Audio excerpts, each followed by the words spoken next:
আজ বাড়ি ফিরতে অনেকটাই দেরি হয়ে গেল। এত রাতেই নির্জন এলাকায় কে হাসছে? বুঝলি পুলে, আজকে রাতেই ওই চোরটাকে ধরতেই হবে। ওরে না রে, ওটা চোর না, ওটা হচ্ছে ভূত। না, আজ বাড়ি ফিরতে অনেকটাই দেরি হয়ে গেল। রাস্তা অন্ধকারে ভরে গেছে, চোখেও ঠিকমতো কিছু দেখতে পারছি না।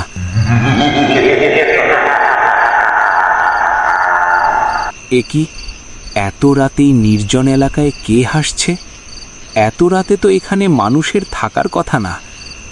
এই পুরনো বাড়িটা থেকে হাসির শব্দ আসছে, কিন্তু এই বাড়িটা তো পরিত্যক্ত, এখানে তো কোনো মানুষ থাকে না।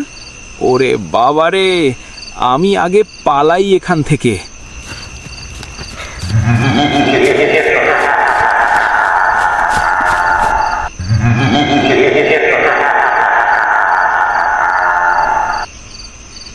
কে কোথায় আছো গো? বাঁচাও আমাকে, ভূত চলে এসেছে।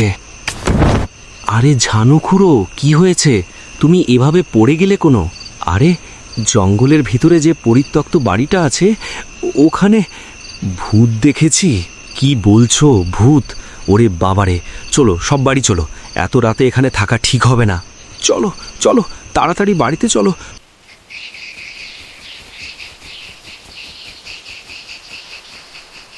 কিরে পুলে, শুনেছিস গ্রামে কি হয়েছে? না তো মদন, গ্রামে আবার কি হয়েছে? কিছুই তো জানি না। আরে রে, গ্রামে ভূতের উপদ্রব বেড়েছে। কাল রাতে ঝানু খুড়ো জঙ্গলের পথে বাড়ি ফিরছিল। জঙ্গলের পাশে যে পুরনো বাড়িটা আছে, সেখান থেকে নাকি কারো হাসির আওয়াজ ভেসে আসছিল। আর ওই শব্দ শুনে ঝানু খুড়ো এতটা ভয় পেয়েছে যে অসুস্থ হয়ে পড়েছে। এই কি বলছিস রে মদন? ওরে বাবারে, গ্রামে আবার ভূত এসেছে? কোথা থেকে? আমি আমি বাড়ি যাচ্ছি। ভিতর ডিম একটা, বয়স তো বাড়ছে, বুড়ো হতে চললি, তাও এখনো ভূতের ভয় গেল না। চল আজ রাতে যাই দেখি ওই পুরনো বাড়িতে ভূত আছে কিনা। ওরে না রে, খেপেছিস নাকি? সুখে থাকতে আবার ভূতের কিল খেতে যাবে কে? আরে দূর, ভূত বলে কিছু নেই, সব মানুষের ছড়ানো গুজব, আর সব মানুষের মনের ভয়। ওরে না রে মদন, ভূত আছে। আমার দাদুর মুখে আমি অনেক ভূতের গল্প শুনেছি। তুই এসব ফাও কথা বন্ধ কর তো। চল আজ রাতেই যাই, আমি সত্যিই দেখতে চাই ওই বাড়িতে সত্যি সত্যি ভূত আছে কিনা। ওরে বাবারে, তুই থাক ভাই, আমি যাচ্ছি। আরে কোথায় যাচ্ছিস? দাঁড়া, ও পুলে, পুলে, ওরে দাঁড়া। হায় হায় রে, আমার কি সর্বনাশ হলো রে, আমার সব শেষ হয়ে গেল। কি রে পচা, কাঁদছিস কেন এভাবে? কি হয়েছে তোর? আর বলো না ঝানু খুড়ো, আমার সব মুরগি চুরি হয়ে গেছে, আর একটা মুরগিও নেই। আমার সব শেষ হয়ে গেল। এটা নিশ্চয়ই সেই ভূতের কাজ। গ্রামে আবার ভূতের উপদ্রব বেড়েছে। কিন্তু এতগুলো মুরগি নিয়ে ভূত কি করবে? ওরে, ভূত মুরগিগুলো খাবে। হায় হায় রে, আমার সব শেষ হয়ে গেল, অনেক টাকা লোকসান হয়ে গেল। আচ্ছা, তুই একটু সাবধানে থাকিস, আমরা গেলাম। এই চল সবাই।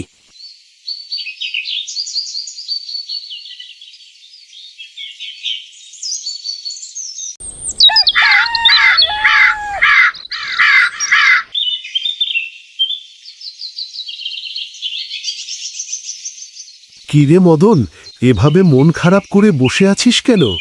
আর বলো না, কালকে রাতে আমার বাড়ি থেকে আমার গরুটাকে কে বা কারা যেন চুরি করে নিয়ে গেছে। হায় হায়, এটা নিশ্চয়ই সেই ভূতের কাজ। গতকাল পচার বাড়ি থেকে সেই ভূত সব মুরগিগুলো চুরি করে নিয়ে গিয়েছে, আর আজ শুনছি তোর গরু চুরি হয়ে গেছে। এ কি শুরু হলো এই গ্রামে? আরে সব ভূতের কাজ না, গ্রামের চোরের উপদ্রব বেড়েছে। চলো তো একটু প্রধান মশাইয়ের বাড়িতে যাই, দেখি তিনি কি বলেন এ বিষয়ে। এরপর দুজনে মিলে চলল প্রধান মশাইয়ের বাড়ির উদ্দেশ্যে। প্রধান মশাই, এই গ্রামে কি শুরু হলো?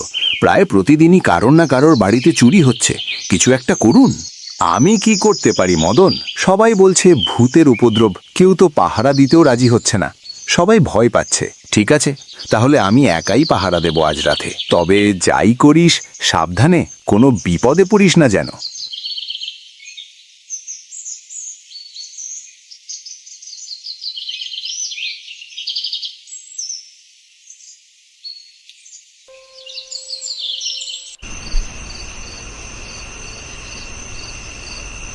সেদিন রাত্রে মদন এবং পুলে রাতে অন্ধকারের মধ্যে দাঁড়িয়ে নিজেদের মধ্যে কথা বলছিল। বুঝলি পুলে, আজকে রাতেই ওই চোরটাকে ধরতেই হবে। ওরে না রে, ওটা চোর না, ওটা হচ্ছে ভূত। তুই বাড়ি চল ভাই, রাতের বেলা ভূতের কবলে পড়তে চাই না। আরে তুই ভয় পাস না, কিছুই হবে না। ঠিক তখনই মদন আর পুলে অন্ধকারে কারোর পায়ের শব্দ শুনতে পেল।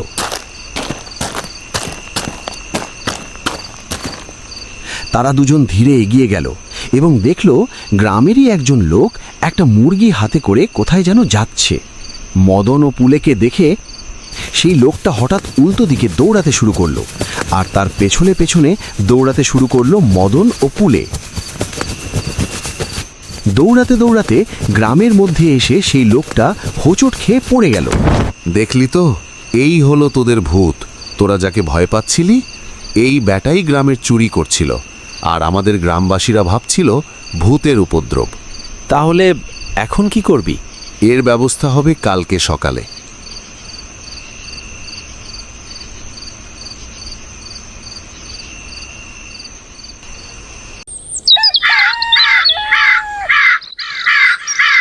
এই দেখুন প্রধান মশাই, এই ব্যাটাই গ্রামের চুরি করছিল, আর সবাই ভাবছিল ভূতের উপদ্রব।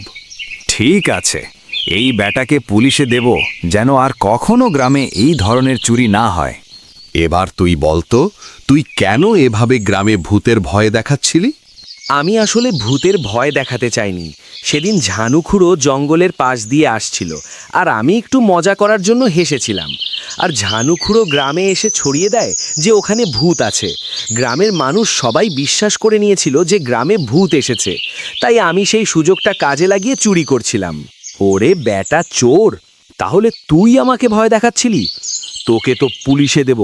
এই কে আছিস, পুলিশের খবর দে, ব্যাটাকে ধরে নিয়ে যাক। এরপর গ্রামের মানুষ দ্রুত পুলিশের খবর দিল। কিছুক্ষণের মধ্যেই পুলিশ এসে চোরটিকে গ্রেফতার করে নিয়ে গেল। গ্রামে রাতের ভূতের গল্পের ভয় কেবল মানুষের কল্পনার ফল ছিল, যেটা ঝানুখুড়ো ভালোভাবে পর্যবেক্ষণ না করে গ্রামের মানুষদের বলে, আর চোর সেই সুযোগটা কাজে লাগিয়েছিল। তবে যদি আমরা সবাই গুজবে কান দিই, তাহলে সত্যি আর মিথ্যার মধ্যে পার্থক্য বোঝা কঠিন হয়ে যায়। এই গল্প আমাদের শেখায় কখনো কোনো কিছুর সত্যতা না জেনেই গুজবে বিশ্বাস করা ঠিক নয়। মানুষের ভয় অনেক সময় কল্পনার সৃষ্টি, তাই আমাদের উচিত সাবধান থাকা, সাহস দেখানো এবং নিজের চোখে সত্য দেখা। আর হ্যাঁ, সাহস দেখালে অনেক সমস্যার সমাধান করা যায়। যেমন মদন এবং পুলে রাতের অন্ধকারে গেলেও সাহসিকতার কারণে তারা গ্রামকে শান্ত করতে পারল। সুতরাং গুজবে কান দেওয়া ঠিক নয়। সত্য জানতে চাও, নিজের চোখে দেখো এবং সাহসিকতা নিয়ে কাজ করো। মনে রেখো, ভয় কেবল কল্পনার একটি রূপ, আর সাহসিকতা সত্যি সব সমস্যার সমাধান আনতে পারে।